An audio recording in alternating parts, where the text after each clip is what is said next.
Hello, ladies and gentlemen, and how are you all doing? And welcome to another Thoughts on a Book video. Today's book is Peter Pan by J.M. Barrie, with illustrations by F.D. Bedford, hand colored by Barbara Faith. Okay, and written and with an afterword by Ned Haley. One of my best friends said if there's any illustrations, I should try to. Well, I should say the name of the illustrator, so I'm going to fix that from now on. So, this is it. I'll show again for those of you who like to see what's under the dust jacket before we start. This is it. This is the inside, leaves, and it's golden here. And there's the, I forgot how this part is called, but here it is. So, as I've said in a TBR I did in the end of May, I wanted to read Peter Pan in June because it is my birthday. It was yesterday. I'm officially 23 years old. I decided to read Peter Pan, well, because it's the story of the boy who never grew up. I thought, remember all the reason why it sucks to be an adult. It still does, but I have to say, reading this book made me realize that it might not suck as bad. So, Peter Pan is a story about a boy who never grew up. And it starts with Mr. and Mrs. Darling who meet, get married, and have children. They have Wendy, Michael, and John. Sorry. Wendy, Michael, and John. And, well, it's essentially the story of Peter, the boy who never grew up. I have to admit, okay, I have seen the Disney movie, Peter Pan, and I have seen another movie from 2003 about Peter Pan. Man, who played Peter Pan was so cute. I saw a picture of him as an adult. Sorry, I'm going off topic. So I have to say it was quite different from the movies. They really sweetened it up for us, didn't they? I mean, in the book there's murder. There's actual murder. I mean, we know Peter cut off Hook's hand and fed it to the crocodile, but wow. Here there is murder and some dark themes. Not dark themes, but apparently Peter gets perhaps rid of the boys who in his mind begin to grow up. And then here Peter is very also forgetful. He eventually forgets Wendy. And, well, I'll write spoilers underneath for anyone who doesn't want to know too much.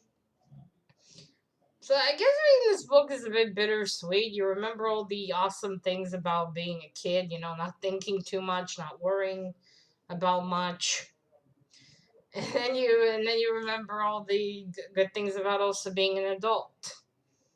He has overall Peter Pan with all the joys he has, there's some that he can't have, like family, like with Wendy. Now, the interesting thing is, I think there's a Disney sequel to Peter Pan. I think so, where Wendy is an adult and it's years later.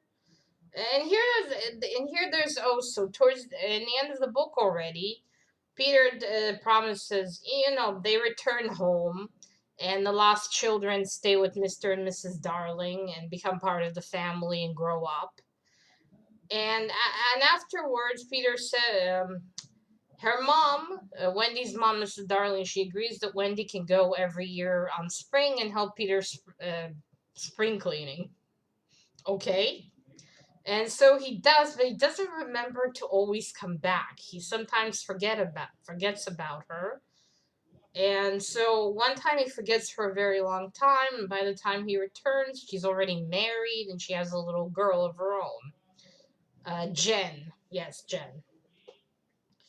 And the interesting thing is, and then the last few pages we continue, and then Jen grows up and has a daughter, and a daughter named Margaret, and then basically Wendy was taken to Neverland, sorry, to be their mother, to be the mother for Peter and the Lost Boys, and so later on Jen continues that, and then Jen's daughter is Margaret, and so on and so forth.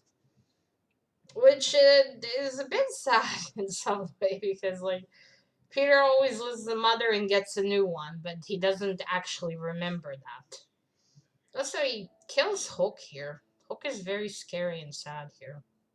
So are the rest of the pirates. I have to say, Tink is not as annoying as she is in the movies. I'm gonna get hate from all Disney lovers.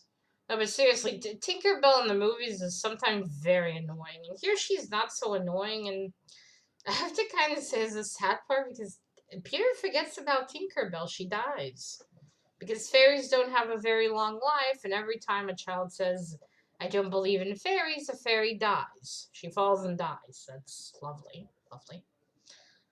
So anyway, I had quite a lot of surprises in this book, and I really enjoyed it. I didn't know if I would. I mean, I wanted to read Peter Pan when I found out there's a book. I didn't know how I would feel about it, but I have to say, I really enjoyed it. It was very interesting. It actually went by rather quickly. This edition has 200 pages. Yeah, 200 pages. 200 pages, sorry. So I'm definitely giving this 5 stars. This was very good. This is a nice addition, I guess. Holy shit. Sorry. Some noise from the living room. Here's the back, if any of you are interested. So overall, I think this is a very good story. It's got a lot of things you can take from it. You can read it, and if you read it as a kid and as an adult. I obviously never read it as a kid. I did see the movies. They did really gentle the movies for you. Kind of like they did with the Hunchback of Notre Dame, but okay, that's for another day. So yes, so I really recommend you give Peter Pan a try. I think it's a great adventure overall.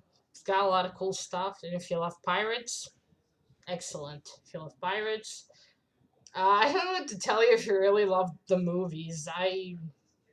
I didn't too love the movies too much or hate them too much. But I have to say, now I prefer the book much more than the movies. So that is it, ladies and gentlemen. These are my thoughts on Peter Pan by J.M. Barrie. Until next video, bye.